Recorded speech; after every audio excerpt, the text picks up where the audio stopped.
Good afternoon, or evening, or morning, or wherever you happen to be.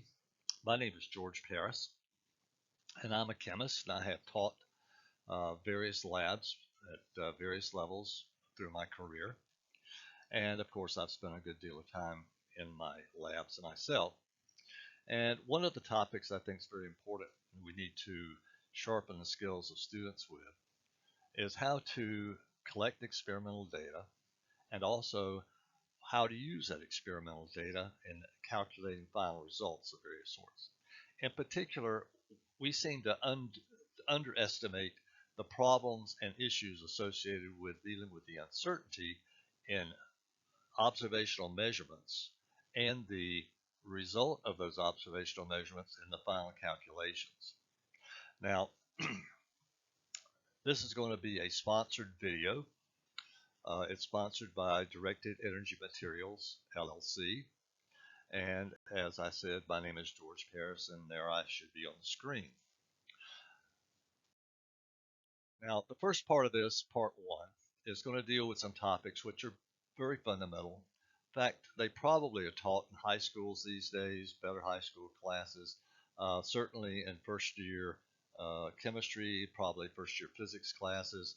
This is how to do measurements, what's precision, what's accuracy, what are significant figures, and how to identify uncertainty in those measurements. I will go through this primarily to make sure that we catch everybody who might be relevant to this story. Now, before we go into that, I'd like to give you a word from our sponsors. Our sponsor is Directed Energy Materials, LLC. I happen to be the Chief Technical Officer and the CEO of that organization. We work in collaboration at the moment with Maryland Proton Therapy Center. And what we're doing up there is we're curing resins with proton beams. We plan how to do the curing, and then we do the curing, and it actually works pretty well. All right, now as a chemist, I understand chemistry is an experimental science, as is physics and a number of other sciences. Chemists make observations and gather qualitative and quantitative data.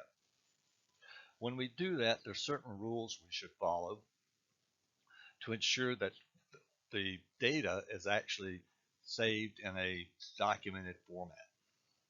Typically, we ask that the data should be recorded as the observations are made, and they should be made in a laboratory notebook in permanent ink.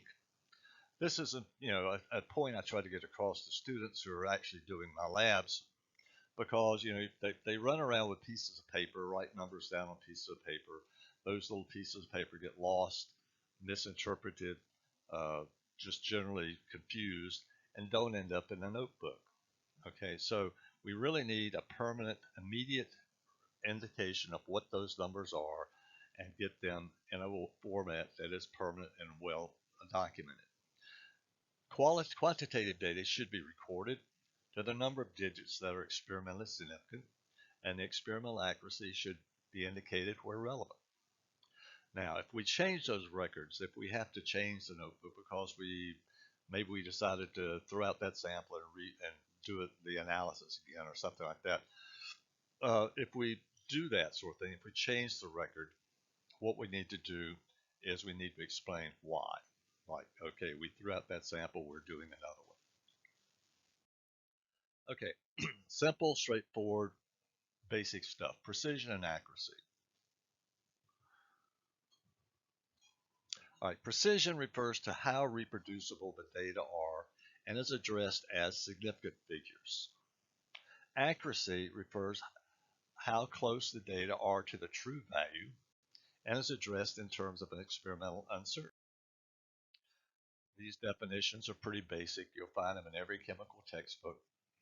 You'll find them in many places on the internet, and that's where this came from. I stole it from a place in the internet. If you plotted probability on the vertical axis and the value that you measured on the horizontal axis, you'd find that there's going to be a variation every time you reproduce that. You're going to have some sort of precisional variation. If you make the same measurement 5 times, there'll be some precision.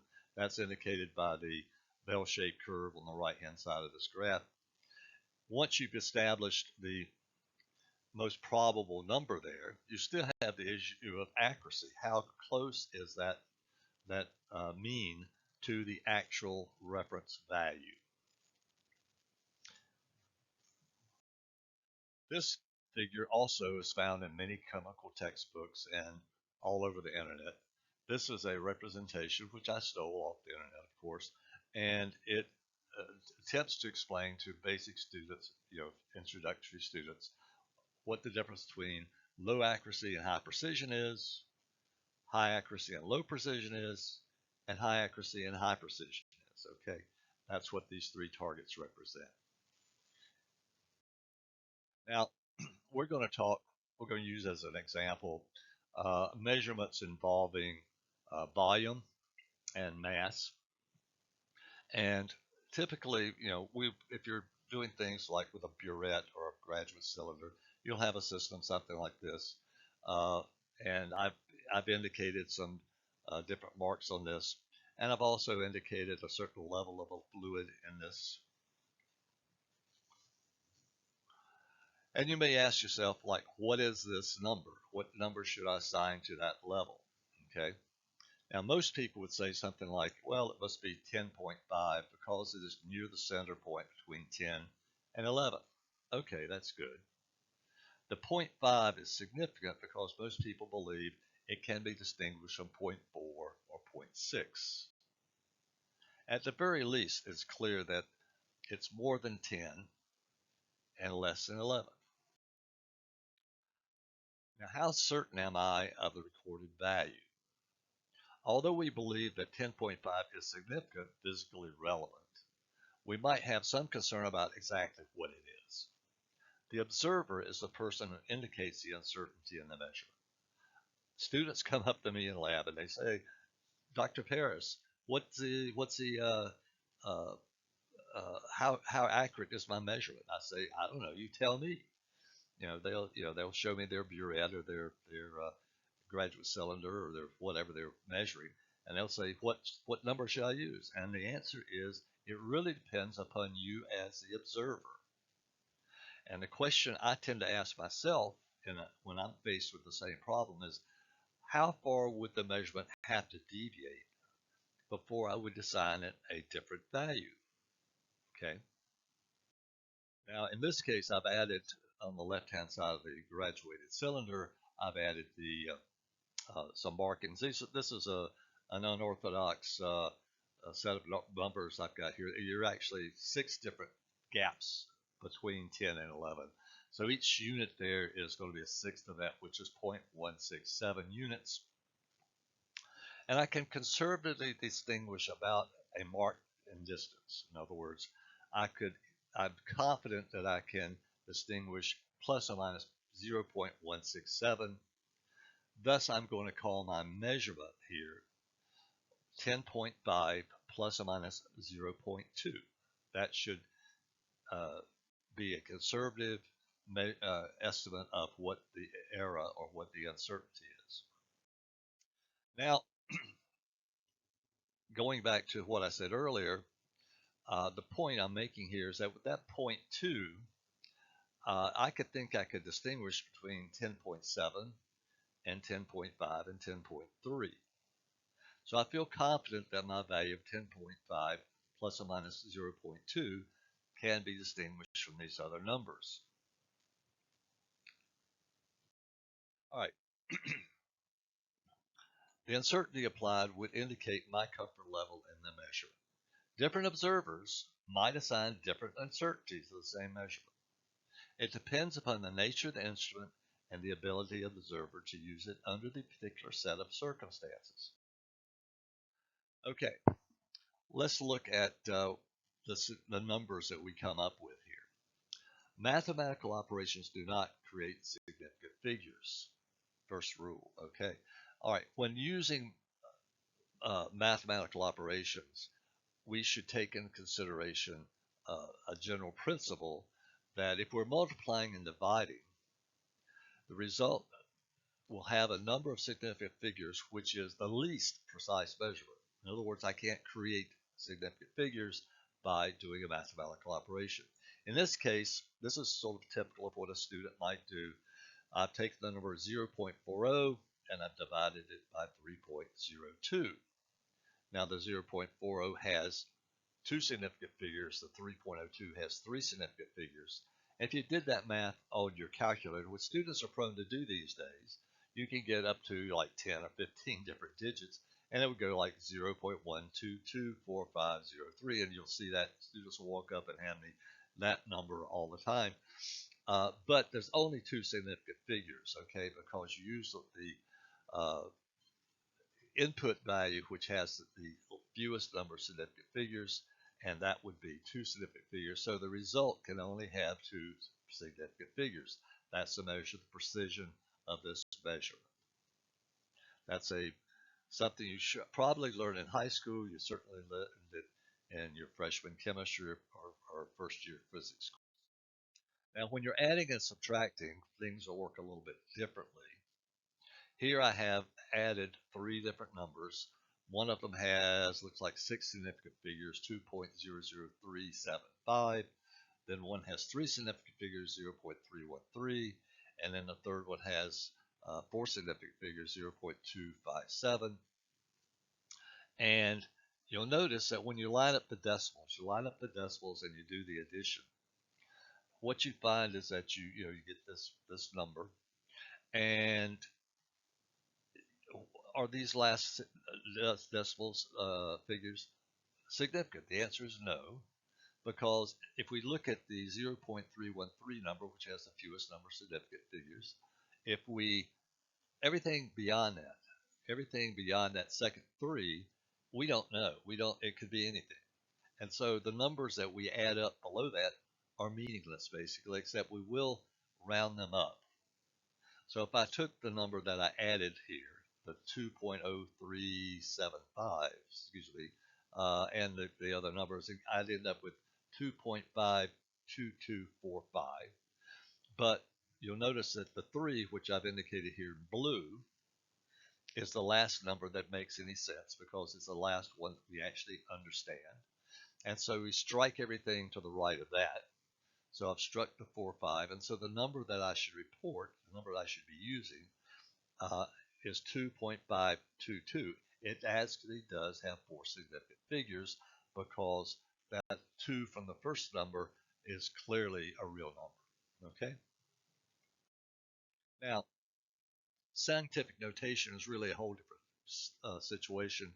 It doesn't really have anything to do with significant figures, etc. But it is a convenient way to compactly express numerical information and consistently report numerical significant figures. All right, we just use the base 10 system, and the convention, which I think you probably learned in high school and probably certainly learned in your first chemistry or first physics course, is that you move everything around such that the decimal is behind the first non-zero number, and then you simply attach a power 10 to put it back to the right scale. So in this case, I've got 127.6. That becomes 1.276 times 10 to the second power. Okay, if I have 5900734, that becomes 5.900734 to the sixth power. And if I have 0.249, that becomes 2.49 times 10 to the minus 1 power. In other words, I can move the decimal either way. This is common. You'll find this in every chemistry textbook. You'll find it in every physics textbook, and it's all over the internet. Nothing very glamorous. All right, so this brings us to part 2. Part 1 just got us through some of the stuff that I think everybody understands and everybody should be prepared to use. If you didn't get that, then you're going to be on a little bit shakier ground when you get into part 2. In particular, it would be helpful if you had some calculus by the time you got into part 2. All right, here we're going to look at the propagation and compounding of experimental errors. In other words, we take measurements, we have uncertainty in those data, and then we're going to use that to calculate something else. And how does those uncertainties in the experimentally observed numbers transfer into the actual calculation that we're interested in? Now, before that, we're going to have another word from our sponsor. Again, that's Directed Energy Materials, and these data were collected in collaboration with the Maryland Proton Therapy Center.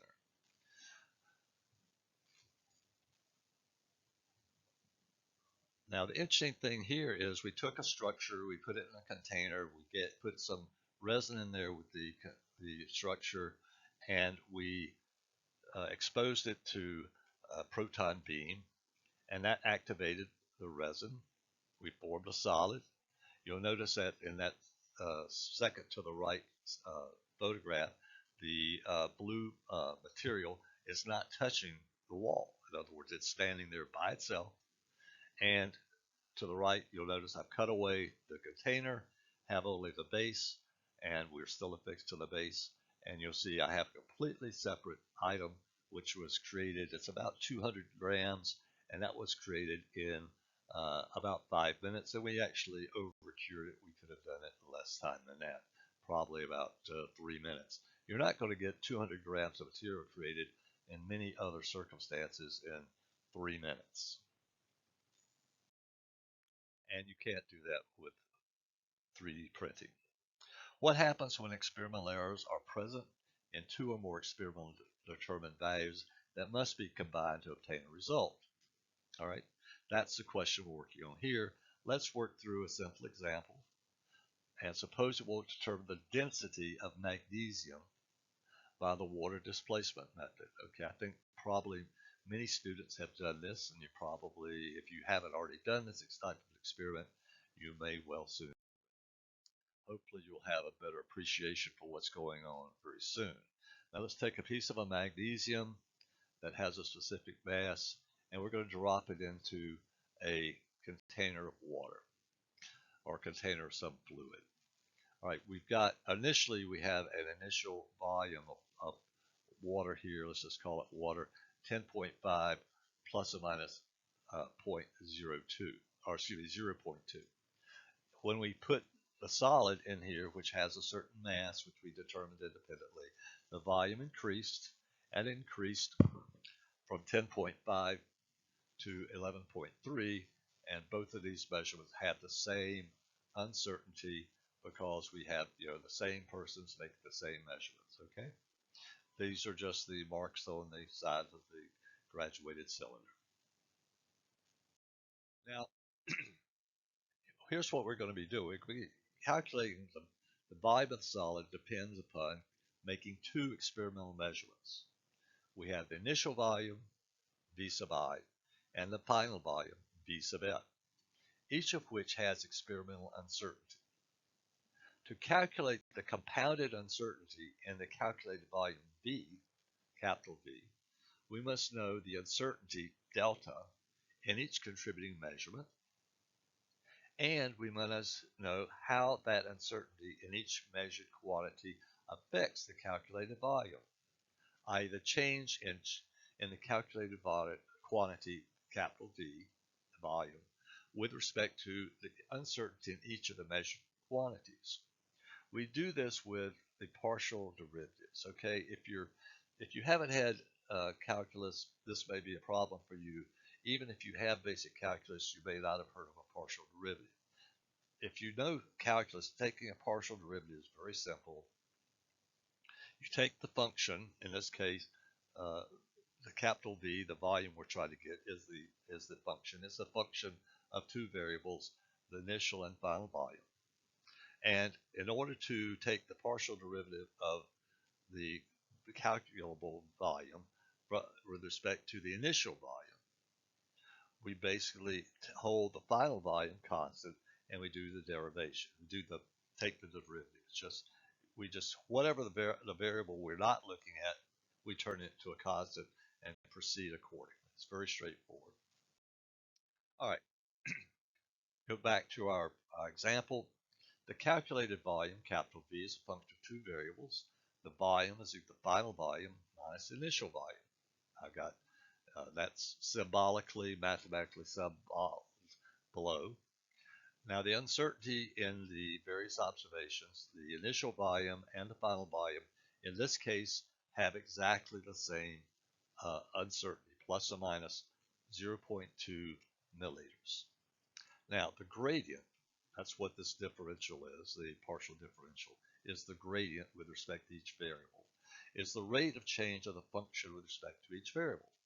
Now, we take the partial differentials, as I indicated earlier. We have the function, capital V is a function of Vf and Vi, and we take the partial differentials, partial derivatives, and once we've done that, we have the numbers that are minus 1 and plus 1. It turns out, you go back up there to the top, and if you took the uh, the function of two variables, if you took and said, well, let's do the derivative with respect to the initial volume, then that would make the final volume a constant.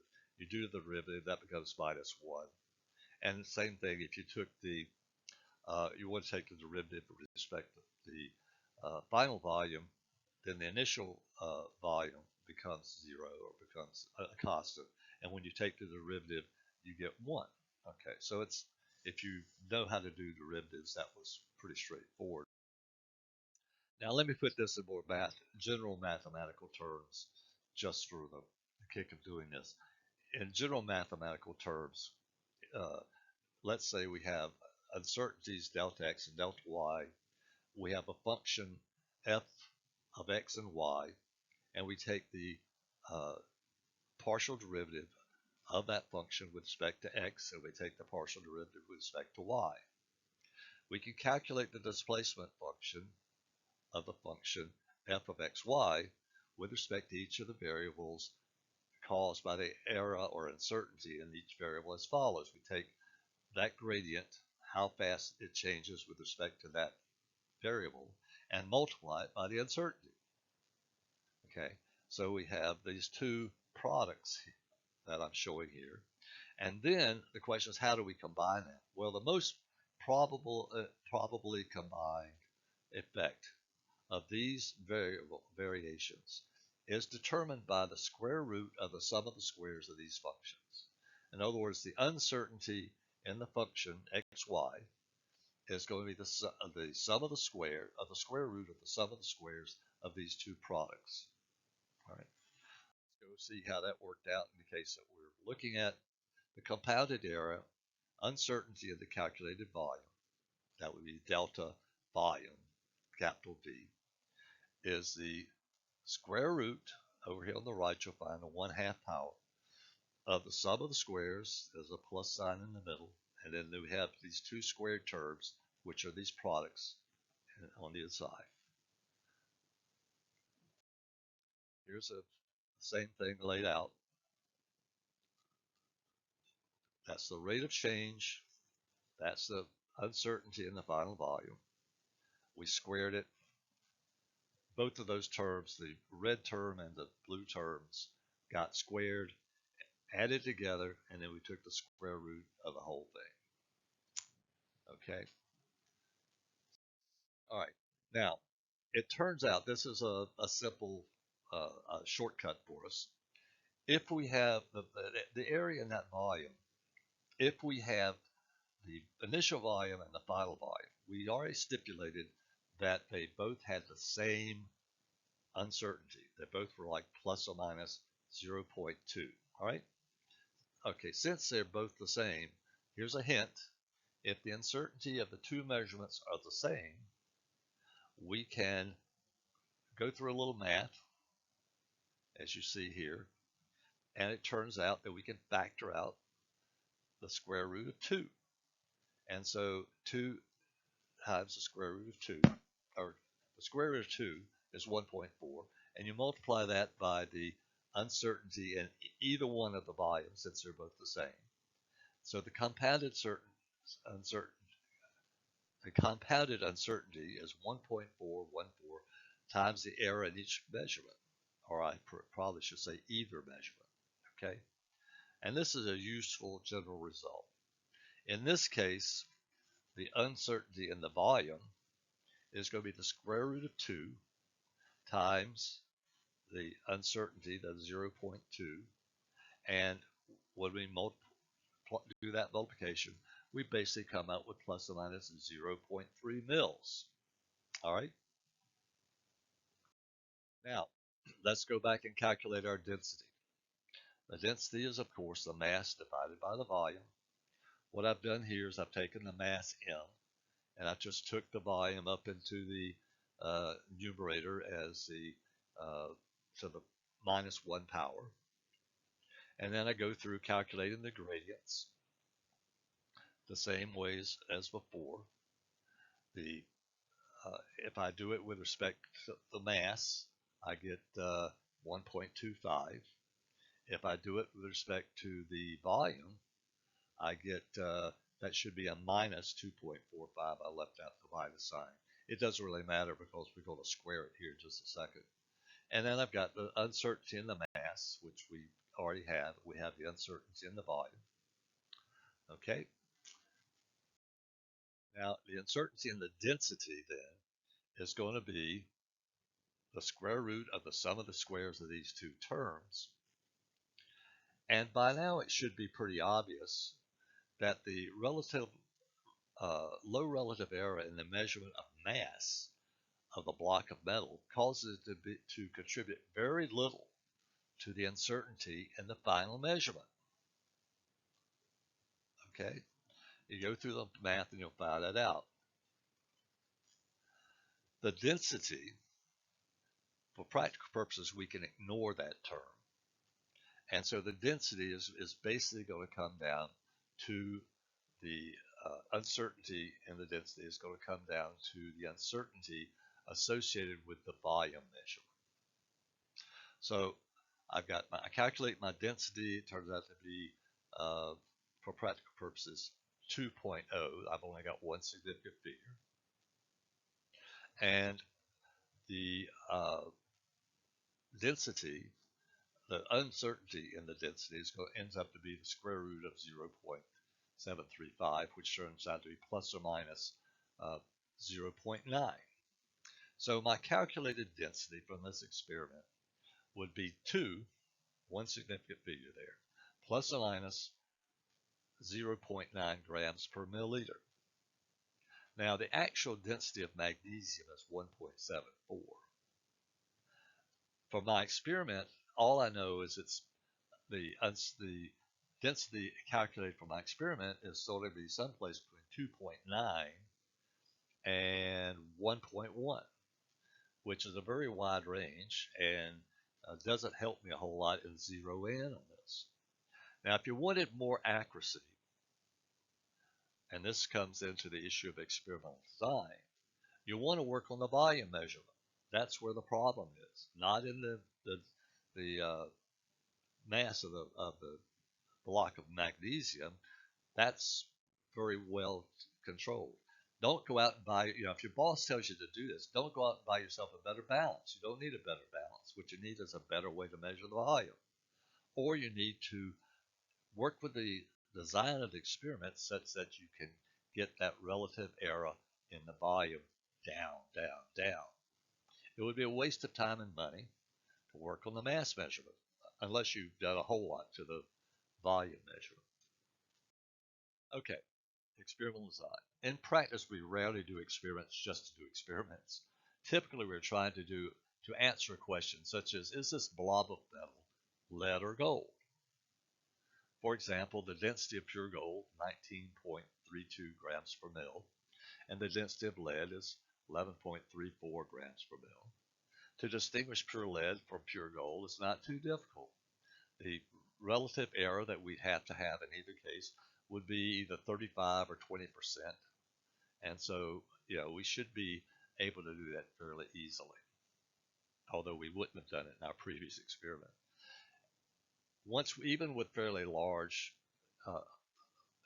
uncertainty in the calculated numbers, we could still do the separation in most cases. Now, the problem obviously becomes much more difficult if you're trying to distinguish gold from tungsten, because tungsten has a mass or density which is very similar to gold. Gold is 19.32. Tungsten is 19.25. Okay. This, of course, has led to counterfeiting gold bars. You take a piece of tungsten, which is relatively inexpensive, and you coat it with a sheet of gold. And unless somebody cuts into it, it's going to be very hard to distinguish one from the other. This, of course, is a photograph taken off the internet. Here's the citation. All right, going to part three. In part three, this is what I'm showing here is an actual experiment. This is a experiment I've used with many students in which I lead them through a process of trying to design an experiment to accomplish a specific task. In particular, what I'm trying to do here is have them give them an unknown metal, have them measure the volume, and have them the requirement here is to be able to measure the volume accurately enough with low enough uncertainty so that they can accurately identify what the actual metal is. Okay, so it goes like this. This is, like I said, this is an experiment. What you're going to see is the actual text of the experiment. But first, we're going to have a word from our sponsor. Again, in collaboration with the Maryland Proton Therapy Center, Directed Energy Materials, and we're doing dose response here. And that's setting up the experiment. And then there you have some more example of the way the experiment was set up, and you see the results. You'll notice that there's a nice linear relationship down to very low doses for a dose of radiation, and we have a system here which will allow us to measure that. Okay, now this is what the student would see if they walked into my lab. Here's the experimental design and uncertainty. The learning objective here, in this experiment, the student will learn the effect of experimental uncertainty on calculated results and learn to design an experiment that controls uncertainty to yield results to a required level of uncertainty. Approach. In this experiment, students will determine the density of irregularly shaped pieces of metal by water displacement. The metal pieces, in this case, we're going to use nuts. They could be nuts, bolts, screws, whatever, will be used to displace water in a 50 milliliter graduate cylinder. The mass of the metal will be determined after each addition on an accurate balance to plus or minus 0.005 grams, and the volume of water displaced will be measured to plus or minus an estimated 0.5 milliliters using the graduated cylinder. From each set of measurements, the mass and the volume, we're going to calculate the density, and we're going to see what happens to that measurement and the uncertainty in that measurement as we go through the experiment. Now, the actual procedure is straightforward. Each student will secure, in other words, I tell the students, go get yourself a 50 milliliter graduate cylinder, calibrated to the nearest 1 mil. In other words, the marks are 1 mil apart, and fill it with water, 25 to 35 mils of water, and estimate that volume to plus or minus a half a mil, and the mass of the cylinder with the water will be determined and recorded on an appropriate table, which I've provided, table 1 below. Now, the student is also given metal pieces. Now, these are unknowns. They don't know what metal they're dealing with, but they're given some metal. And the objective here is to take this metal and add portions, 5 portions, in each case of about 2 to 5 mil increments. In other words, I add 2 mils, change the volume 2 mils, I change it 4 mils, I change it whatever. So it's going to be changing the volume a certain amount, and I add enough of the metal to make that change in each case. After each addition, the actual volume that is displaced will be determined and recorded, and the mass of the cylinder water metal will be determined and recorded. Okay, now the calculations using the data in table 1, which is the cumulative volume of the metal, will be determined for each addition and the cumulative mass of the metal. will be determined for each addition by subtracting the original mass and volume from the current mass and volume. Okay? The mass and volume will be recorded in Table 2, and the corresponding densities will be calculated. All right, here's a picture of the actual hardware that the students are given. The fractional uncertainty, that's another term I'm using here, will be calculated for each calculated density by dividing the estimated error, which is 0.5 milliliters, by the calculated cumulative volume. The calculated cumulative volume starts off about 1 mils, 2 mil, 5 mil. So as that volume gets bigger, the fraction becomes smaller, and that's very important. And then the absolute uncertainty in the calculated density is calculated by taking that fraction that we've just calculated and multiplying it by the calculated density. And I'll show you how that runs through table 2. All right, here's table 1. This is how we gather the raw data. We have water only to start with, and there's a way to simplify your problem here. If you tear the mass and the water, mass of the water, and that would be the graduated cylinder, of course, then you can just get your masses of your metal consistent. If you got a bunch of students using one balance, this becomes a problem because you can't. Everybody's going to tear it differently, so you can't just hold it. But if you have your own exclusive balance, you can do this tear and then just use it straight through. If you're having to share a balance, you can't do that. Okay, so anyway, in the first addition, you're adding enough metal to get a change in volume of about 1 mil. Then the next is 3 mils, 5 mils, 10 mils, 20 mils, etc. Okay, now here's table 2. You're going to end up filling out this table, and I'll show you how that goes in the next figures. The next couple of figures, I'm actually going to show you. I think these are data I actually got from students. Now, one thing you can note is that I'm going to assume that the mass has no impact here. The uncertainty in the volume measure is much greater than the mass uncertainty. Thus, the certainty of a mass can be ignored. That's what we proved earlier in part 2 of this discussion. The actual uncertainty at each reading of the graduate cylinder is about 0.3. Okay, that was a point I made earlier, but it can be shown, as we did in part 2, that the most probable error of the calculated volume, calculated from 2 readings, is going to be 0.3 times the square root of 2, which is going to be about 0.5. Okay, so that would be the error in these volumes that we're going to come out with is going to be about 0.5 mils. And that's where that number came from.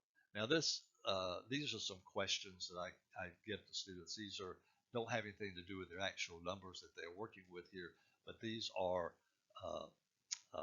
questions to probe their understanding of what's going on. First question, assuming that only uncertainty in the calculated density is the uncertainty in the measurement of volume, and let's assume it's 0.05, which is less than we've actually decided we're going to use. Don't get confused there. What is the minimum volume of metal that needs to be measured to have a fractional error of about 0.01 of 1% in the measured density? Okay, when the student is finished with this project, they should be able to go back and answer that question. The second point is, with an uncertainty of plus or minus 0.005 grams in your final mass measurement, what is the least fractional uncertainty in the determination of density? And for some reason, I have one beside each one of these numbers. I blew that. Anyway, given the following data, this is information that I've given the students. Which metal that they've used in their experiment is the most likely to make the metal objects? In other words, magnesium has a density of 1.74, aluminum 2.70, zinc 7.15, and so we go up that way. and most of these are relatively close together between 7.14 and 11.3. So uh, we can start, as we get a more and more precise number, we can rule out more and more of these unknowns. So here's the data that I think I actually got from a student. In the first case, the amount of water was 20 mils. The cumulative mass of the water in the metal was this. There's no metal in this case. When we go to, we had essentially enough of the metal to have a 1 mil change in the volume. We go from 20 to 21. When we do that, the mass goes from 44 to 6.63 to 54.63. If we go to add enough metal to where we have a 5 mil change in the volume, we're now up, the actual measurement we had was 27.5 mils, but the uh, cumulative mass has now gone up to 111.11. That would be grams. Now, if we go up to 10 mils of metal, we've added enough metal to change the volume by 10 mils. We're now up to 31.5. You notice we've gone up. These were just suggested, and this is what they actually got to 31.5. The cumulative mass of water and metal is now 151.25. That's that table 1 data that the student is going to go along.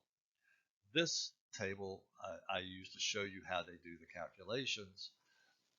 The red is actually the raw numbers out of table 1 and how they do the arithmetic. Obviously 21, I've got these upside down. It's 20 minus 21 or 21 minus 20 is 1 mil here. You have 10 grams here. If you took that 0.5 and you divide it by the 1 mil, this 1 is at that 1, 0.5 divided 0.5. Now you multiply this. If you took this number and divide it by that number, you would get the mass divided by the volume. That's the density. Is 10, but it's plus or minus 0.5 times that, which is an uncertainty of plus or minus 5. So after this first measurement, your estimated density is 10 grams per mil, but the uncertainty is 5 grams per mil. Okay, so that's not very precise and doesn't exclude much out of that list of unknowns. Now, if we go up to 5 mils of metal, actually went up to 7.5. We have a new mass of metal, and we have if you took this 0.5 divided by 7.5, you get 0.7. You take 0.7 and multiply it by that, and you get 0.62. So now you have a calculated density of 8.86, and the uncertainty is 0.62, and that would be from like 8.24 to what's that, 9.48, something like that would be the range you'd be looking at. And you still, within that range, you still have several of the unknowns. Now, if you go up to about 11.5 mils of metal, the mass of the metal is now up here. If you take the 0.5 and divide it by this, you end up with 0.04. If you multiply 0.04 times this calculated number, if you take, do the arithmetic to get the calculated density, you get 9.27. You end up with a plus or minus 0.40. So now you're between 8.87 and 9.67. And it turns out that when you're there, you can eliminate everything except one of the unknowns, which happens to be nickel, as I recall. And so the actual value for nickel is 8.91. And so that falls within this range, and nothing else falls within this range. So what you should notice is actually a bird nesting all of these numbers are correct, but they have different levels of uncertainty in them. The number converges and the uncertainty in it converges. In other words, we're getting a better experiment, a better designed experiment, which in this case, this will accomplish our goal of identifying the unknown, whereas these two are, are correct numbers, but they don't achieve the objective of being able to identify the unknown because they're not accurate enough. All right.